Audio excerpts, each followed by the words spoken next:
दीवार तोड़ने से या चेंज करने से भाग्य नहीं बदलेगा। ताकि पानी की टंकी जो है छत के नीचे होने से बहुत से दुष्परिणाम होते हैं।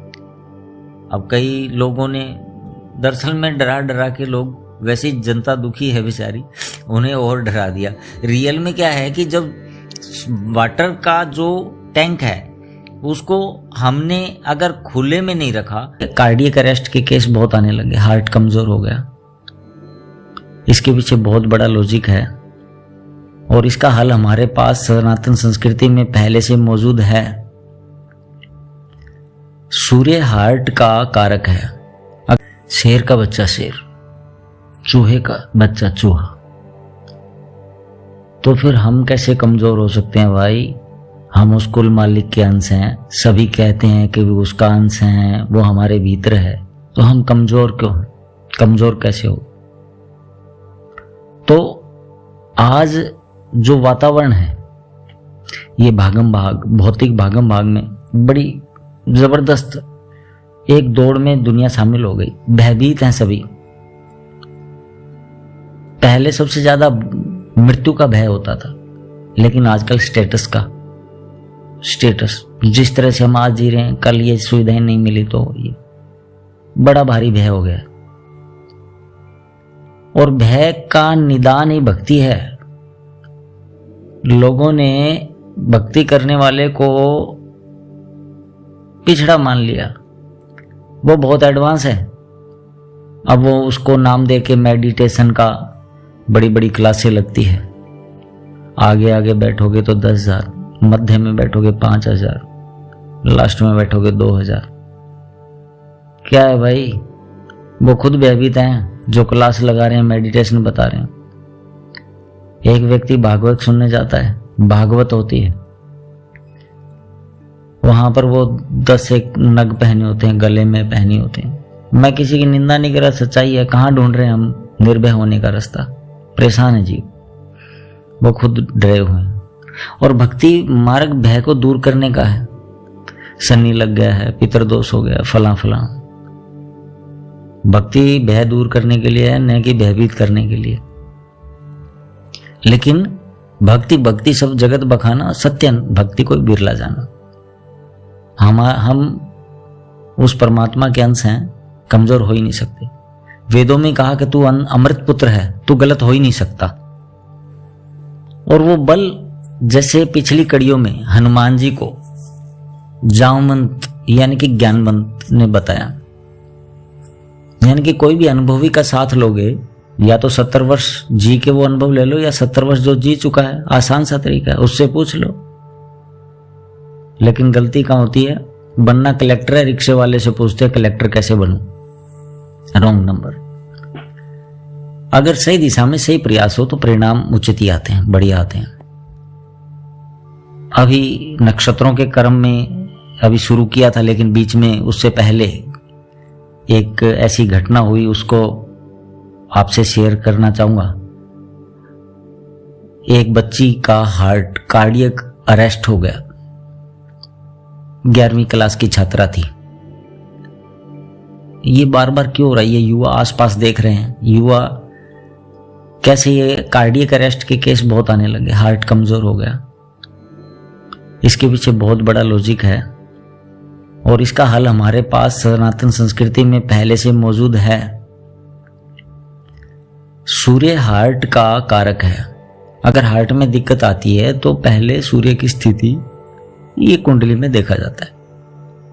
अब यहां पर सूर्य को नक्षत्र से पहले मैं आप सूर्य की चर्चा शुरू कर दी, लेकिन ये ऐसी घटना हुई कि उसको देख के मुझसे रहा नहीं गया और मैं आपसे ये शेयर, उसका हल है और हमारी सनातन संस्कृति में वो मौजूद था और है भी। वो जीवन शैली समझनी होगी, लेकिन वो अब खत्म होता जा रहा है। संयुक्त परिवार, संयुक्त परिवार उसमें बड़ा राहत देने वाला था। अगर कोई किसान है तो वो इस चीज को जानता होगा कि पेड़ के नीचे जो पौधा होता है वो हरा भरा तो बहुत होता है, लेकिन उसमें फल नहीं लगते। कारण पौधे में फल आने के लिए धूप, छांव, सारे मौसम चाहिए। यही जीवन है। सूर्य का कारक है पिता, और पिता का भय, पहले भय क्या था? पिता इतना क्रूर नहीं हो सकता कि वो गैरों की तरह उसे मार ही दे।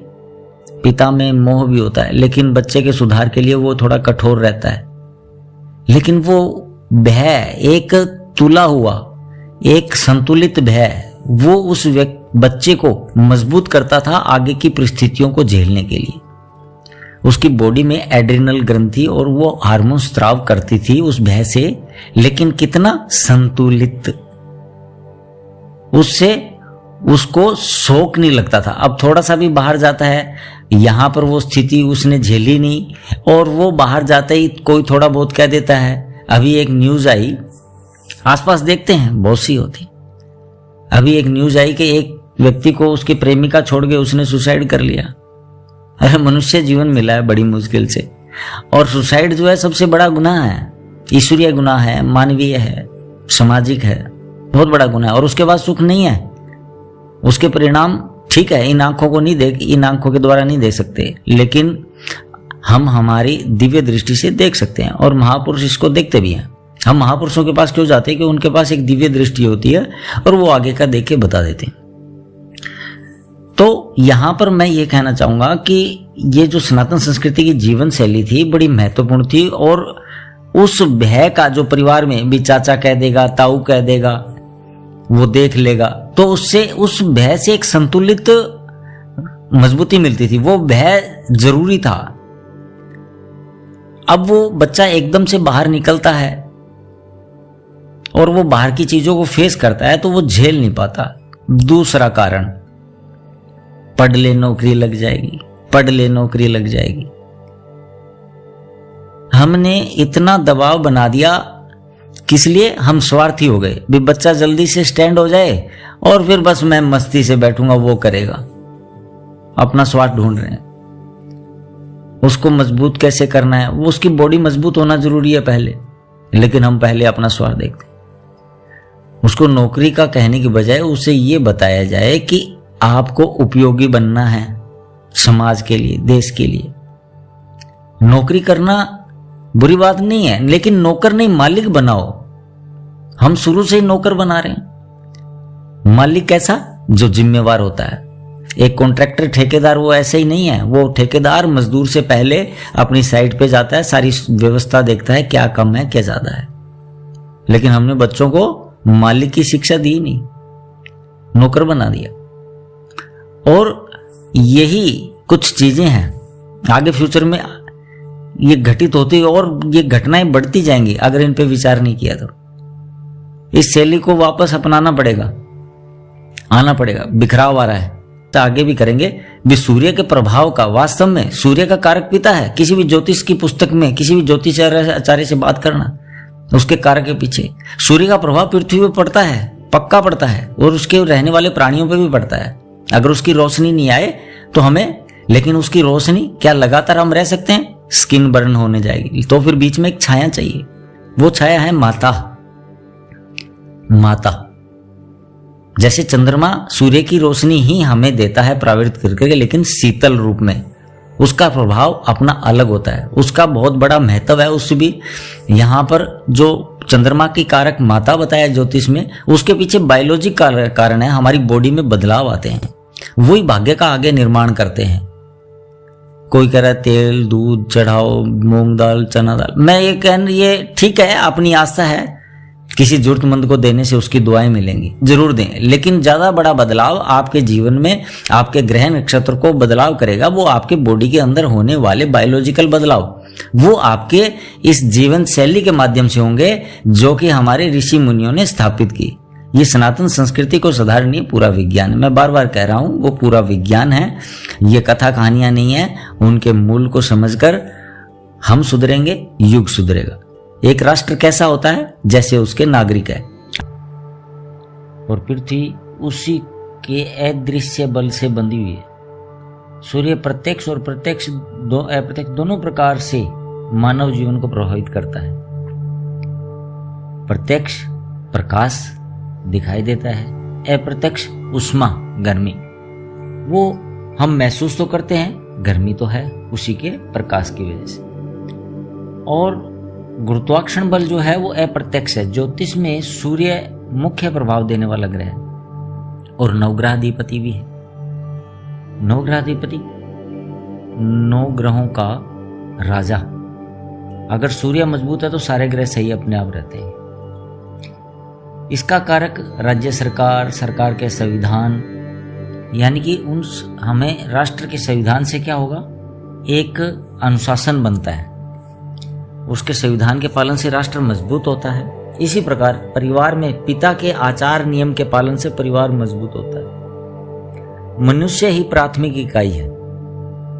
मनुष्य के सर्वांगीण विकास के लिए ही ये जो हमारी सनातन संस्कृति है, इसके अंदर अध्यात्म को, जो दृश्यमान जो वस्तुएं हैं, जो अदृश्य है, दोनों ही अध्यात्म से उत्पन्न हुए। उनको अध्यात्म का मतलब पहले भी एक कड़ी में जिक्र किया था, आद्य प्लस आत्मिक, यानी कि आत्मा से पहले, आत्मा से जो पहले, जिससे आत्मा उत्पन्न हुई। तो आध्यात्मिक ऊर्जा का उपयोग करके हमारे ऋषि मुनियों ने सूर्य के प्रत्यक्ष और अप्रत्यक्ष जो प्रभाव है उसको हमारे सामने शास्त्रों के माध्यम से रखा। अब यहां पर पिता के बारे में, पिता वास्तव में पिता सूर्य का कारक है। तो हमारे जो ग्रंथों में लिखा पिता सूर्य का कारक है, आत्मा का कारक है, यानी कि आत्मबल में भी वो बहुत महती भूमिका निभाता है।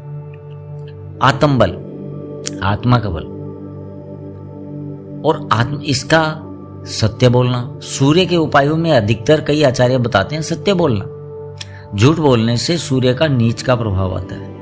अब उसका हम वैज्ञानिक विश्लेषण करते हैं। अगर आप इस पे शोध की जरूरत है तो आप इसमें देखें, जैसे एक व्यक्ति एक तो सत्य बोल रहा है, तो सत्य क्या है?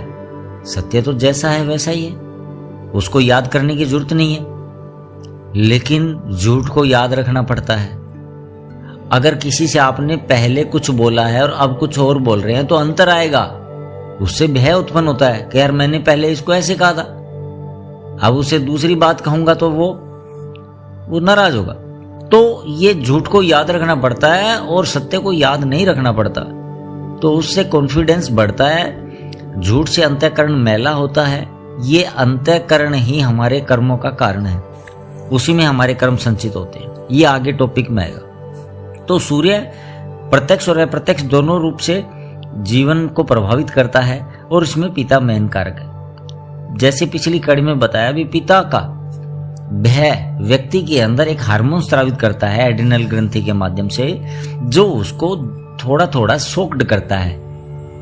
तो थोड़ा थोड़ा सोक्ड क्या है कि थोड़े थोड़े सोक्ड से उसका जो अंतःकरण है, उसका ब्रेन है, उस चीज को झेलने के लिए प्रिपेयर हो जाता है, तैयार हो जाता है।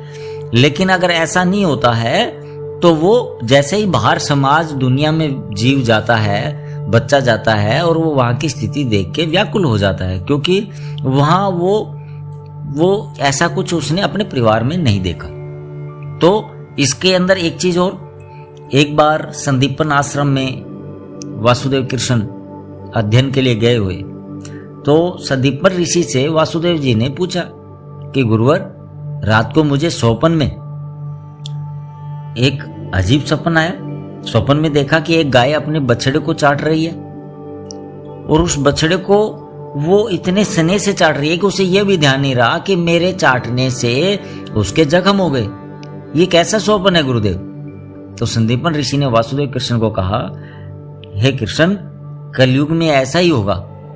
मोहवश कलयुग में माता पिता बच्चे की उचित और अनुचित का ध्यान न करते हुए उसकी अत्यधिक और महत्वाकांक्षी इच्छाओं को पूर्ति करते रहेंगे। उससे क्या होगा कि वो उनकी जो अनुचित इच्छाओं को पूरा करना ही उनके जीवन के लिए घातक बनेगा। और ये जैसा हम देख भी रहे, आज छोटे छोटे बच्चे मोबाइल वगैरह, टीवी, और पेरेंट्स डांटते भी हैं, सारे दिन मोबाइल देखते हो, सारे दिन टीवी देखते हो। भाई वही बात जो पिछली बार कड़ी में कही कि हम औरों को सुधारना चाहते हैं, खुद सुधरना नहीं चाहते।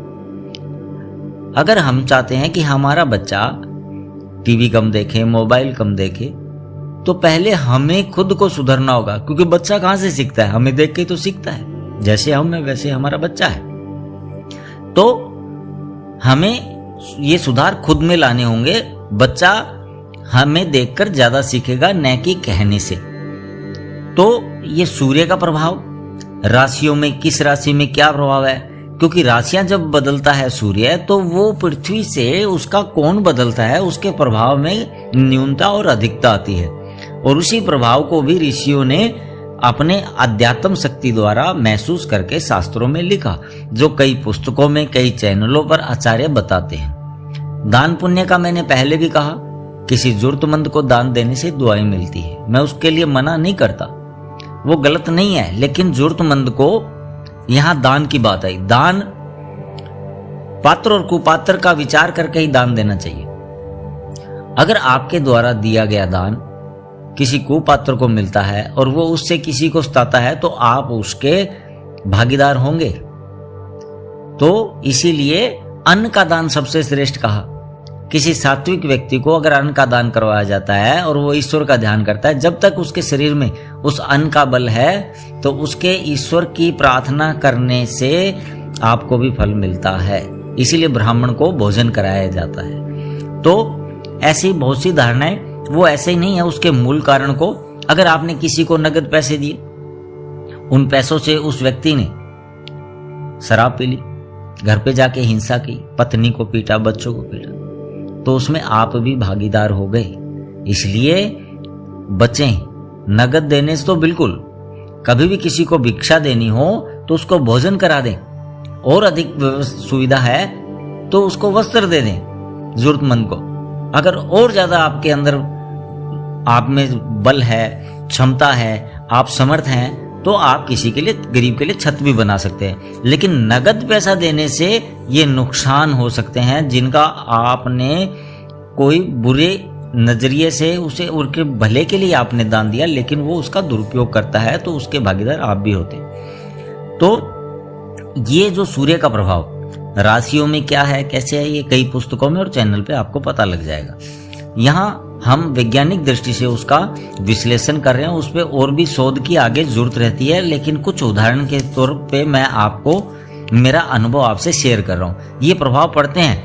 आप भी चिकित्सक जाके पूछें कि जब बच्चा पिता के अनुशासन में रहता है तो उसके अंदर क्या बदलाव, जैसे व्यक्ति चिंता या टेंशन करता है तो उसके शरीर का जो इंसुलिन है वो डिस्टर्ब होता है और उसे शुगर हो जाती है। इसी प्रकार हमारे हर एक चिंतन जो है वो प्रभावित करता है। तो अब अब सूर्य के जो तेज है, अगर उसमें ज्यादा देर खड़ा रहने से जो स्किन है वो जलने लग जाती है, तो छाया राहत देती है, तो वो है चंद्रमा।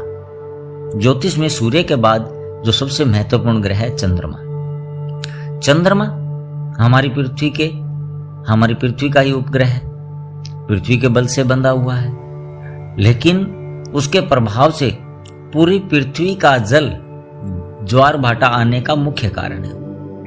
और बहुत से लोगों ने यह भी ज्ञात होगा, उन्हें पढ़ा होगा, सुना होगा, जो महिलाओं में ऋतु चक्र होते हैं उसमें भी चंद्रमा का बहुत महत्वपूर्ण कारण रहता है। तो चंद्रमा का खाली हमें, यही मैं बार बार कह रहा हूं, धर्मांधता नहीं, सनातन संस्कृति पूरा विज्ञान है। उसे जानकर उसका उपयोग करने से वास्तव में भाग्योदय होगा और बहुत से लोगों को लाभ भी होता आया है, आपको भी होगा। चंद्रमा की कारक माता का महत्वपूर्ण इसलिए कि आप अगर पीछे के बहुत से पात्रों को देखेंगे तो उनके जीवन में माता का बड़ा प्रभाव रहा। जैसे रावण की माता केकसी थी, राक्षस कुल की थी। रावण ब्राह्मण पिता के ऋषि कुल से थे और माता राक्षसी। रावण कई विद्याएं, वेद, पुराण, नीति, दर्शन शास्त्र, इंद्रजाल आदि में पारंगत होने के बावजूद उसकी प्रवृत्तियां राक्षसी थी। पूरे संसार में आतंक मचाया। यहां क्या फर्क रहा? कुबेर भी रावण का भाई था, लेकिन माता अलग थी।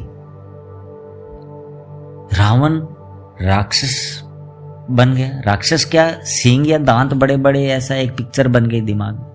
नहीं नहीं नहीं, राक्षस वो जो आसुरी, जो क्रूर है। अब आज ये कलयुग जो है राक्षसों का, ये प्रत्येक युग में देवताओं ने राक्षसों को हराया। तो राक्षस पतियों ने प्रार्थना की कि हमें हर बार हरा दिया जाता है, तो हमारा समय कब होगा। तो उन्हें वरदान है कि कलयुग में सारे राक्षस ही होंगे अधिकतर। तो राक्षस क्या, मांस मदिरा का सेवन करने वाले। और संत मत में तो बड़ा स्पष्ट लिखा है, मांसाहारी मानवा तो प्रत्यक्ष राक्षस जान, इनकी संगत से हो बहुत बड़ी हानि। तो ये जो है वो राक्षसी प्रवृत्ति के हुए। फर्क क्या रहा, कुबेर की पूजा करते हैं देवता मान के, और रावण को क्रूरता की वजह से राक्षस। माता का अंतर था, पिता एक था। इसी प्रकार अभी हम एक पीछे चर्चा हुई भागवत कथा। लोग जीवन में सुकून ढूंढ रहे हैं, बहुत परेशान है। इस भागम भाग भरी जिंदगी में कहीं भी सुकून न पाते हुए वो अन्य अन्य बहुत से रास्ते ढूंढते हैं। भागवत कथाएं इर्द गिर्द आपने सुनी होंगी। भयभीत इंसान वहां सोचता है कि मैं निर्भय हूं, वो भी निर्भय नहीं है। आप बड़े बड़े महंतों आचार्यों को देखेंगे तो बॉडीगार्ड साथ रहते हैं कई गाड़ियों में। मैं किसी की निंदा नहीं कर रहा हूं, जो दिख रहा है वो आप लोगों को भी दिख रहा है। बहुत से सन्यासी हैं, उनके करोड़ों रुपए की गाड़ियों में घूम रहे हैं ऐशोआराम। अरे पैसे की जरूरत तो गृहस्थी को है, सन्यासी को पैसे की जरूरत है। और सन्यासी और आचार्य जो समाज को सुधारने निकले, तो उन्हें भाई किस बात का डर। बड़े बड़े संत हुए तो उनके साथ क्या बॉडीगार्ड थे, नानक देव जी, रविदास जी महाराज, मीराबाई, बहुत अनेकों, आदि शंकराचार्य जी। कौन से बॉडीगार्ड थे उनके साथ, निर्भीक थे वो। निर्भीक क्यों थे, कि उनके ऐसे कृत्य ही नहीं थे कि उन्हें लोगों से भय हो। तो यहां माता का बड़ा रोल रहा। और भागवत कथा सुनने जाते हैं, वो भी भयभीत हैं। जैसा मैंने बताया, वो भी डरे हुए, उनके गलों में भी ताबीज नग वगैरह पहने डरे हुए। जो खुद डरे हैं वो हमें क्या निर्भय करेंगे। भागवत में कहां से शुरू होती है, उतानपाद। उतानपाद के दो पत्नियां थी, एक सुनीति और सुरुचि, और दोनों पत्नियों से एक एक पुत्र था। सुरुचि से उत्तम हुआ और सुनीति से ध्रुव। अब देखिए यहां उतानपाद कौन है, उतान यानी कि ऊपर, पाद का मतलब पैर, जिसके ऊपर पैर है वो उतानपाद है। उतानपाद राजा का जो वृत्तांत यहां आया है, अगर यहां मूल रूप से इसको समझने का प्रयास करेंगे तो वो क्या है, उतानपाद। हर इंसान उतानपाद है, अधिकतर 99.99%। बहुत कम लोग होते हैं जो जिनके जो पैरों से जन्म लेते हैं, सभी के पैर ऊपर ही होते हैं। गर्भावस्था में जब वो होते हैं तो उनके पैर ऊपर, उतानपाद, ऊपर की तरफ पैर। उनकी दो पत्नियां सुरुचि, सुनीति। सुरुचि क्या, रुचि ये कि जैसे स्वादिष्ट भोजन। अब भोजन स्वादिष्ट, लेकिन वो पोषक है या नहीं, गुणवत्ता उसकी कैसी है। अब बाजार से समोसा लेना है, वो रुचि, सुरुचि है, स्वादिष्ट है, लेकिन वो लाभदायक है क्या, यही सुरुचि। सुनीति क्या कहती है, घर का खाना खाना है, स्वच्छ खाना है और सात्विक खाना है, ये सुनीति। जीवन में हम रुचि की तरफ, तो वहां भी क्या वृत्तांत आता है कि उतानपाद को अपनी सुरुचि जो पत्नी थी उससे ज्यादा मोह था, ज्यादा लगाव था। तो हर इंसान की कहानी है ये, भागवत और किसकी है, उतानपाद, जिसके पैर ऊपर की तरफ। गर्भावस्था में जब जीव होता है तो वो ऊपर की तरफ ही पैर रहते हैं। तो आपने देखे होंगे जन्म भी वैसे ही होता। तो उतानपाद के दो रानियां सुरुचि और सुनीति। अब उसको सुरुचि प्रिय है। अब सुरुचि से तो उत्तम हुआ।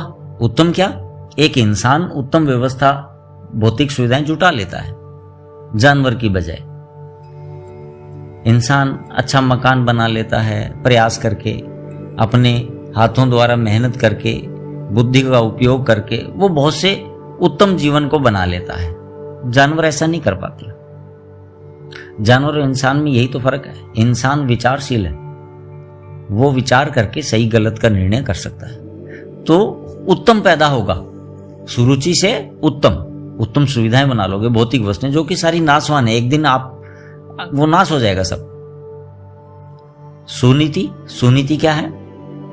सात्विक भोजन लेना, घर का बना लेना, लेकिन रुचि तो बाजार के भोजन में है, समोसे में है। तो यही चीजें अब यहां भागवत में यही बताया कि उससे जो सुरुचि से उत्पन्न होगा वो उत्तम ही होगा, और जो सुनीति से उत्पन्न होगा वो ध्रुव ही होगा। ध्रुव प्रतीक है स्थिरता का।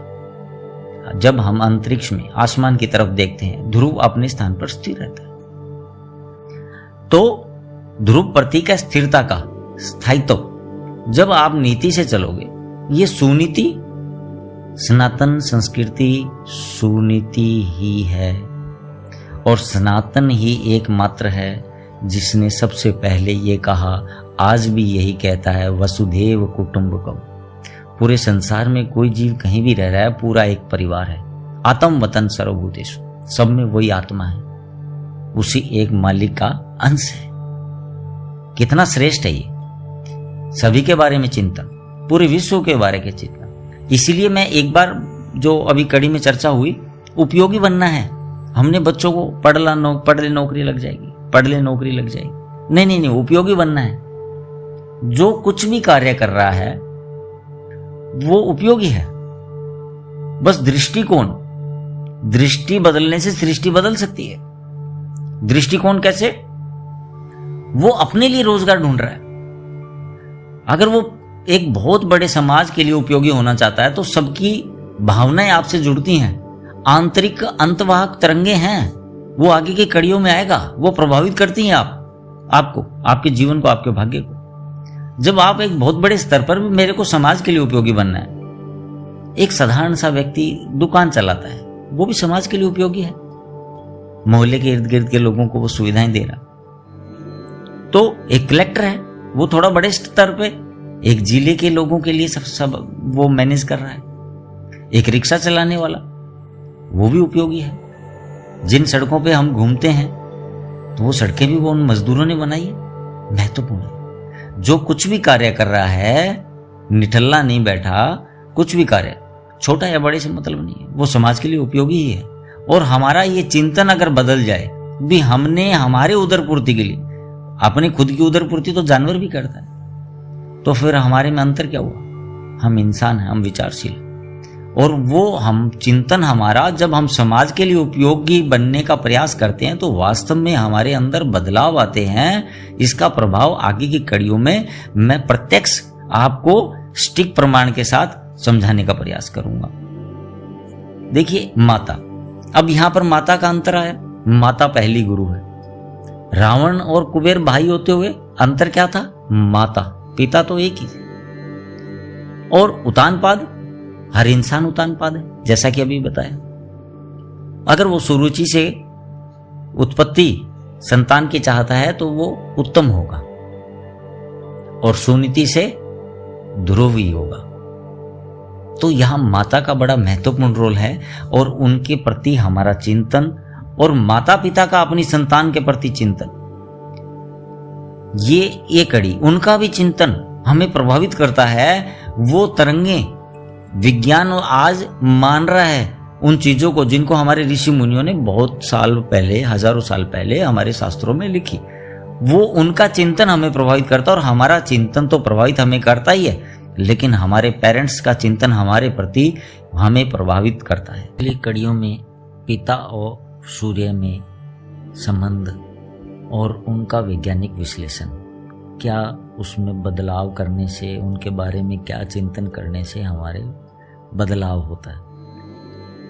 इसके अलावा और भी बहुत सी सूर्य से जुड़ी हुई चीजें, जैसे ऑरेंज और पिंक कलर, ये भी प्रभाव डालते हैं। ये कलर कैसे पिंक कलर, कई लोग कह रहे हैं बेडरूम में ये रखो, ये पुरुष का आधिपत्य का कलर है, ऑरेंज और पिंक। ऑरेंज में विरक्तता भी है, ऊर्जा भी है। तो ये कलर, जैसे हमने कोई भी कलर देखा, दिमाग में उसके बारे में चिंतन स्टार्ट हो जाता है। यानी कि आंखें कुछ भी देखती है तो ये तुरंत, ये मन शांत रहता ही नहीं। ये कान और आंख के द्वारा जो भी कुछ सुनता है तो उसके बारे में सोचना शुरू कर देता है, चिंतन शुरू कर देता है। आंखों से कुछ भी देखता है तो उसके बारे में चिंतन शुरू कर देता है। आंख बंद कर लेना ही आदि समाधि है। बहुत बार आपने देखा होगा, कई बार उकता जाते हो तो आंख बंद कर लेते हो, राहत मिलती है, क्योंकि ब्रेन का चिंतन रुक जाता है। और यहाँ पर चिंतन से ही आगे का भविष्य चेंज होगा। ये कैसे होगा, ये हमारे धर्मशास्त्रों में बहुत पहले लिखा जा चुका है, गीता में भी लिखा, वासुदेव कृष्ण ने। तो सूर्य के अभी चर्चा चल रही थी, तो उसमें पिंक और ऑरेंज कलर। इसके अलावा खाद्य पदार्थ, जो पदार्थ गर्म हो, ऊर्जावान हो, सूर्य क्या देता है? गर्मी देता है। आप देखेंगे कि जो बर्फीले इलाके हैं वहाँ पर जो अनाज उत्पन्न होता है या खाद्य पदार्थ अलग होते हैं, जो मैदानी इलाके हैं जहाँ बर्फ नहीं है, इनका प्रभाव है, अलग अलग प्रभाव। शुष्क क्षेत्रों में बेर उत्पन्न होता है और बर्फीले इलाकों में सेब उत्पन्न होता है। अगर इनका गहनता से अध्ययन करेंगे तो उनमें बहुत से आपको तत्व एक जैसे ही मिलेंगे। इसीलिए पिछली कड़ी में एक जिक्र किया था कि ऋतुफल, पूजा के समय क्या बोलता है? ऋतुफलम समर्पयामि। खाली फल समर्पयामि क्यों नहीं? ऋतु में उत्पन्न।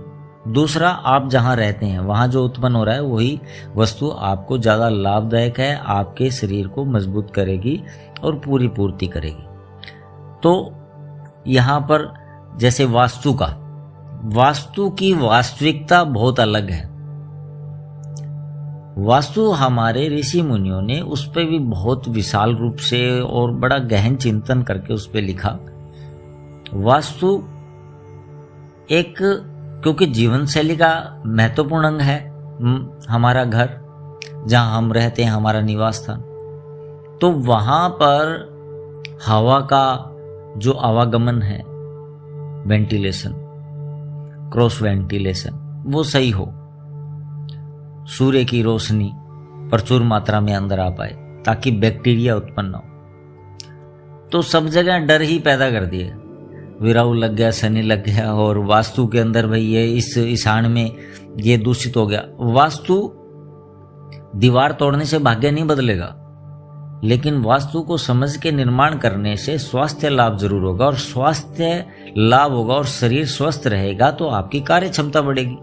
कार्य क्षमता बढ़ेगी तो आपके परिणाम, आपका भविष्य सुखी होगा। क्योंकि भौतिक जीवन के बारे में तो सब सोच रहे हैं, मोक्ष के बारे में तो चर्चा ही नहीं चल रही है अभी। भौतिक वस्तुओं के बारे में, ज्योतिष को भी कोई सुन रहा है तो वो अपने भौतिक जीवन के बारे में। मोक्ष महत्वपूर्ण लक्ष्य है मनुष्य जीवन का, लेकिन अभी तो भौतिक वस्तुओं के ही हम चर्चा कर रहे हैं। भी भौतिक लाभ भी इस आध्यात्मिकता ने, क्योंकि आध्यात्मिकता से ही सब उत्पन्न हुआ है, चाहे वो भौतिक है चाहे वो आध्यात्मिक। तो यहाँ पर कोई दीवार तोड़ने से या चेंज करने से भाग्य नहीं बदलेगा। हाँ, जो सूर्य की रोशनी, अगर जैसे पहले आपने देखा होगा प्राचीन जो मंदिर वगैरह बने हैं, घर होते थे, उनमें खुला आंगन होता था, यानी कि मध्य में पूरी शानदार रोशनी आ सके, और वो छत कवर नहीं होती थी, आंगन खुला होता था, तो सूर्य की पूरी रोशनी आती थी। तो वास्तु में कई कहा कि पानी की टंकी जो है छत के नीचे होने से बहुत से दुष्परिणाम होते हैं। अब कई लोगों ने, दरअसल में डरा डरा के लोग, वैसी जनता दुखी है बेचारी, उन्हें और डरा दिया। रियल में क्या है कि जब वाटर का जो टैंक है उसको हमने अगर खुले में नहीं रखा और उस पर सूर्य की रोशनी वहां तक नहीं पहुंचती है तो उसमें बहुत से बैक्टीरिया उत्पन्न हो जाएंगे। इसलिए छत के नीचे टैंक का निर्माण उचित नहीं बताया गया वास्तु। तो सूर्य के प्रभाव के बारे में चर्चा करें। उसके बाद चंद्रमा बहुत महत्वपूर्ण ज्योतिष के अंदर माना गया और इसका हमारे पारिवारिक जो संबंध है, हमारे सभी ग्रह नक्षत्र परिवार में ही हैं, उन्हीं के माध्यम से हम जो जीवन शैली जी रहे हैं, अगर उसी में हमारी जीवन शैली संस्कृत जो सनातन संस्कृति है उसके अनुसार हो तो कहीं जाने की जरूरत नहीं, सब यहीं ठीक हो जाएगा। तो चंद्रमा माता, इसकी कारक है, मुख्य कारक माता, जिसका अपनी माता से मधुर संबंध है, उसका चंद्रमा मजबूत ही रहता है। माता के अपमान करने से कुंडली में चाहे चंद्रमा कैसा भी हो वो नीच का ही फल देगा। चंद्रमा जल का कारक है, मन का कारक है, धन का कारक है।